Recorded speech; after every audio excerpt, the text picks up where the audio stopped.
Well, first tonight we have an exclusive interview with the head of a new national anti-slavery agency that's being set up in Nottingham. Paul Broadbent's told this programme that organised criminals are moving from drugs and guns to trafficking people because they're less likely to get caught. Well, he's also worried that car washes are being used to launder money and that some trafficked women working in nail bars are being forced into prostitution.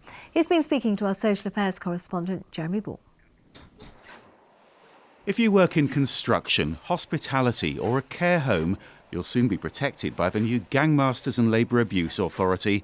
It'll investigate exploitation and a crime that's a growing priority, what's known as modern slavery. People are a commodity. It's really high yield and really low risk. I remember as a young cop, if I stopped someone with guns or drugs, I knew for certain they were going to prison because they were guilty of a serious crime.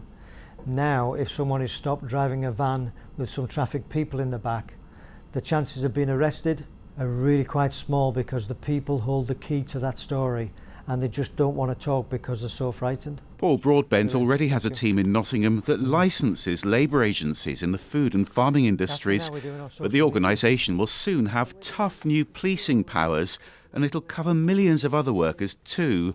One of its priorities will be high street nail bars. Lots of the girls that work in there are from the Far East.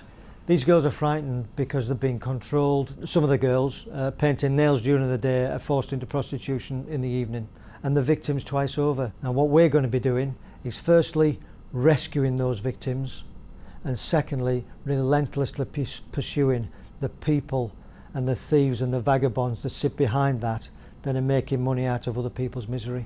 And on his doorstep, another industry that's going to be under the spotlight. This is one of several Nottingham hand car washes that were checked by the police last year. We know that there's around 20,000 hand car washes in the UK.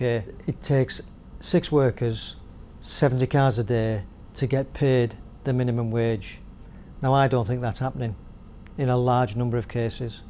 And what some of these car washes are is a front for organised crime. They launder money because it's a cash economy, and we're determined to put a stop to all of that. The agency's also going to police employment in warehouses and the retail industry, places like Sports Direct in Shirebrook, which became the focus of concerns in Parliament. We're all aware of the negative headlines that Sports Direct attracted. If those allegations came forward when we get our new powers about failing to pay the minimum wage, about Employment Agency Act offences, we would be able to go in, investigate and find out exactly what's happening. The new agency hopes that cracking down on the rogues will also protect legitimate employers from unfair competition. It'll ask us all to report concerns about workers being exploited, and it's already recruiting investigators. Well, Jeremy is with us now. So, how are these new police powers going to work? Are they going to be knocking down doors and putting handcuffs on? And Well, yeah, they could be, because some of these new enforcement officers are going to have formal powers of arrest. That means they will be allowed to restrain people. They'll have the cuffs and the equipment to do it. And I think the chances are most of the time they'll be working side by side with the police. But these sort of formal powers are now being signed off in time for a start date in a few weeks' time. When it's fully up and running, the GLAA is expected to have something like 130 staff. And I think their big fear really is that they're going to be inundated with too many requests for help. So Paul Broadbent says, look, give them a bit of time to get up and running properly. OK, more from him on our late news, but thanks, Jeremy.